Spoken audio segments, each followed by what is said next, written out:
Ciao a tutti! Oggi con questo video proverò a spiegarvi come far nascere dei piccoli germogli fatti in casa senza acquistare un germogliatore, ma realizzandone uno artigianale fatto in casa.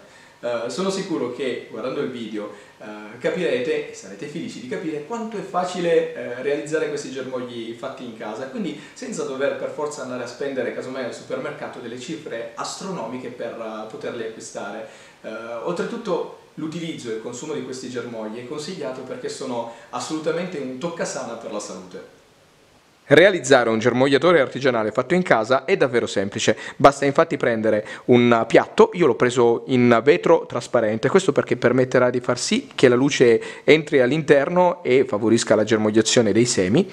Più o meno il diametro sarà di 20 cm, 20-25, deciderete poi voi a seconda di quello che saranno le quantità di germogli che vorrete fare germogliare. Poi prendete una retina, una come questa, si trova tranquillamente in tutti i casalinghi ed è quello che si utilizza in genere quando fate i fritti per non far schizzare l'olio in giro per la cucina. La retina è una retina molto fine, questo permetterà di accogliere qualsiasi tipo di seme o legume.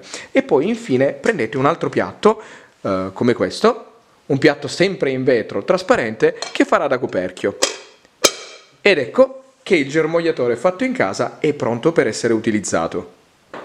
Se volete realizzare una quantità maggiore di germogli oppure far nascere germogli di varia natura contemporaneamente, potete utilizzare questa, che non è altro che una scodella per cucinare a vapore. Come notate è bucata ed è alta più o meno 3-4 cm. Mi raccomando che sia in acciaio inox. Infatti l'acciaio inox eviterà che si formino delle tracce di ruggine che sono dannosissime per la salute. Un altro fattore che è decisivo per capire se utilizzare questo contenitore o questa retina è la dimensione del seme. Infatti, se noi abbiamo dei semi grossi, allora ci converrà utilizzare questo contenitore, se per esempio i semi sono tipo legumi o cereali. Al contrario, se abbiamo dei semi molto piccoli, ad esempio broccoli, porri, ravanelli e quant'altro, allora dovremo utilizzare questa retina, perché se io utilizzassi i semi piccoli in questo contenitore, questi cadrebbero perché farebbe da setaccio questo e li farebbe passare e andare giù. Quindi lo scopo del contenitore non avrebbe più motivo. I semi cadrebbero nel fondo e toccherebbero direttamente l'acqua, quindi rischiando di marcire. Una volta preparato il germogliatore sarà il momento di passare alla fase della semina. Io ho preso dei semi, in questo caso ho scelto delle lenticchie e vi farò vedere come si posizionano. Ovviamente potete farlo per tutti i tipi di semi che sceglierete di fare germogliare.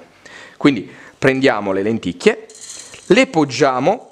Mi raccomando, prima di fare questa operazione, fate in modo di fare una cernita delle lenticchie o di qualsiasi tipo di seme che deciderete di utilizzare e togliete tutte quelle spezzate e rovinate, perché queste non nasceranno e rischieranno, ammuffendo, di far ammuffire tutto il raccolto che andrete a fare.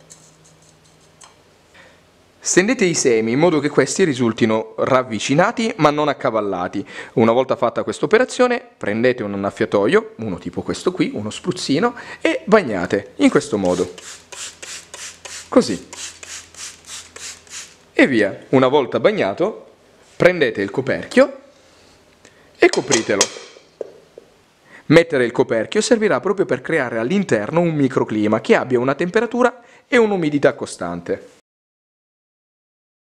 Proviamo adesso a fare nascere dei semini di broccoli, quindi prendiamoli e posizioniamoli sulla retina.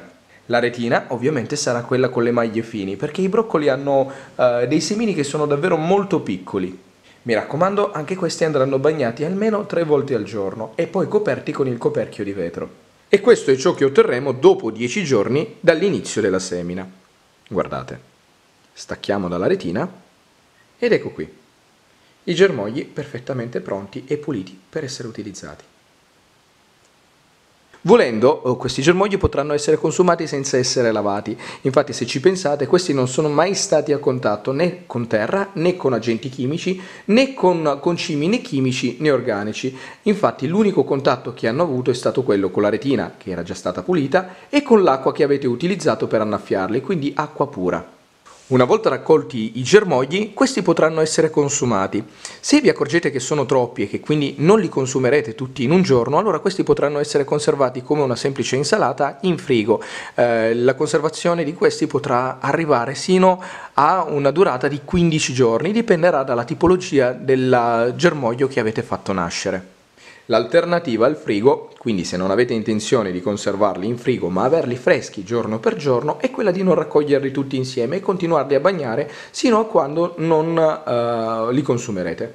E questo è il risultato finale, dei bellissimi germogli pronti per essere consumati. Ricordo che possono essere utilizzati in tantissimi modi, ad esempio in insalate, in zuppe, in panini o comunque semplicemente mangiati così come snack. E con questo il video si conclude, spero che sia servito per farvi venire la voglia di far nascere dei piccoli germoglietti in casa.